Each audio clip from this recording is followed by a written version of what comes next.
जय हिंद दोस्तों। आज हम बात करने वाले हैं मानव पाचन तंत्र के बारे में। मानव पाचन तंत्र क्या होता है, हमारा भोजन हमारे शरीर में किस प्रकार पचता है, आज हम इसके बारे में जानेंगे। तो चलिए पहले इसके डायग्राम के बारे में समझते हैं। इसका डायग्राम, यह मुख है जिसे ग्रसनी कहा जाता है, या जो बड़ा सा खाली स्थान होता है मुंह में उसे ग्रसनी कहा जाता है। हमारा पाचन मुंह से ही शुरू हो जाता है। मुंह में जो लार पाए जाते हैं, टाइलिन टाइलिन लार में टाइलिन पाया जाता है। वह हमारे मंड को ग्लूकोज में कन्वर्ट करता है। हमारे मुंह से ही पाचन शुरू हो जाता है। उसके बाद ग्रास नली जो होता है, ग्रास नली में कोई पाचन नहीं होता है। ग्रास नली में किसी भी प्रकार का नहीं पाचन होता है। ग्रास नली की बात की जाए तो यहाँ पर पाचन नहीं होता है। या जो भोजन हम निगलते हैं यहीं पे छोटे छोटे टुकड़ों में टूट जाता है। फिर वह भोजन क्रमाकुंचन के माध्यम से हमारे अमाशय तक पहुंचता है। अमाशय का आकार जे आकार का होता है। अमाशय, यह जो जे आकार का संरचना दिख रहा है इसे अमाशय कहा जाता है। हमारे अमाशय में जठर ग्रंथि पाई जाती है। जठर ग्रंथि हमारे अमाशय में पाई जाती है। जठर ग्रंथि में क्या होता है? जठर ग्रंथि में तीन चीज पाई जाती है। जठर ग्रंथि में तीन चीज पाई जाती है। पहला HCl। HCl का कार्य क्या है यह अभी हम आगे आपको बताएंगे। HCl जो होता है यह भोजन में जो जीवाणु होते हैं हानिकारक, उन्हें मारने का कार्य करता है और यह भोजन को सड़ने से बचाने का कार्य करता है। हमारे अमाशय में भोजन लगभग 3 से 4 घंटे रुकता है। फिर उसके बाद धीरे धीरे ग्रहणी से होते हुए या छोटी आंतों में आता है। ग्रहणी भी छोटी आंत का हिस्सा है। ग्रहणी में यहाँ पर अग्नाशय पाया जाता है जो कि भोजन को फिर क्षारीय अवस्था में लाता है।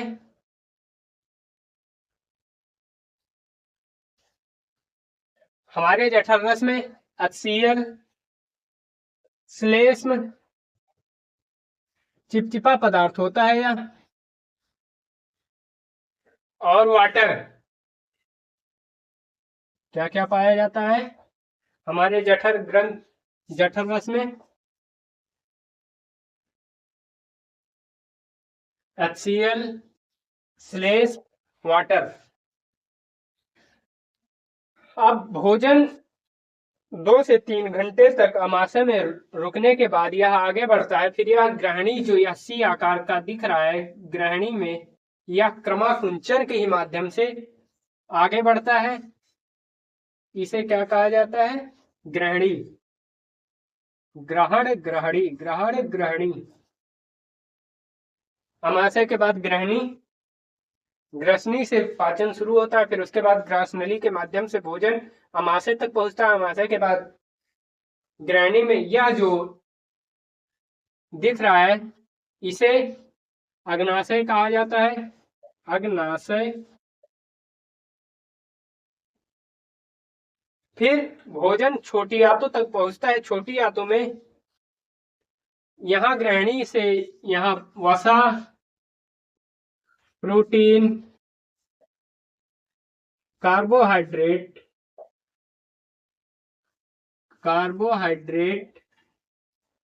का पाचन होता है। वसा, प्रोटीन, कार्बोहाइड्रेट का पाचन होता है। फिर छोटी आंत से या यहाँ से छोटी आंत से आता है। फिर यहाँ से या बड़ी आंत में हो जाता है। बड़ी आंत में इंटर होता है। बड़ी आंत में यह नीचे के साइड जो छोटा सा लटका हुआ भाग है इसे कृमि रूपी परिशेषिका कहा जाता है। इसे क्रीमी रूपी परिसेचका कहा जाता है या फिर अपेंडिक्स। इसे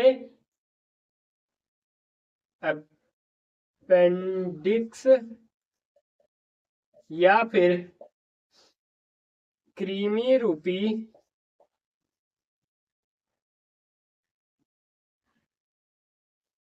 परिसेचिका।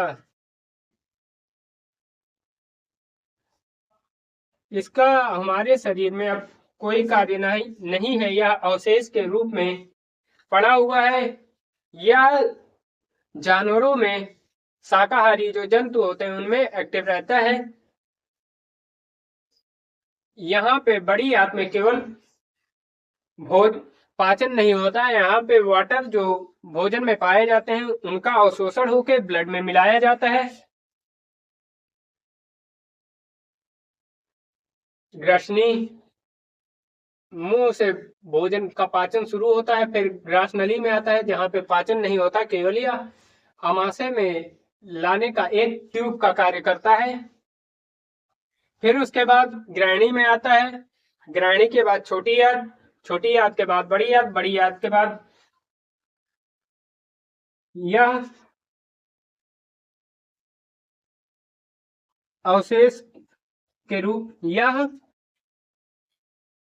अपशिष्ट पदार्थ के रूप में बाहर निकल जाता है। अपशिष्ट पदार्थ के रूप में जो बचा कुचा चीज बचा भोजन में जो अधपचा या फिर पचता नहीं है वह शरीर से बाहर निकल जाता है।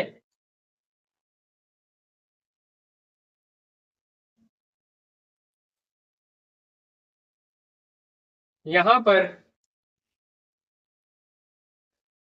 इस तरह से जो कि फेफड़े और फिर पेट को दो अलग भागों में बांटते हैं, उसे डायफ्राम कहा जाता है। डायफ्राम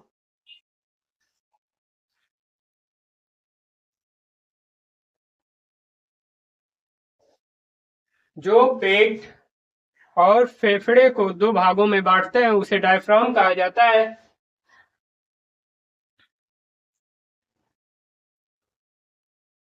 तो चलिए अब इसके परिभाषा की तरफ बढ़ते हैं।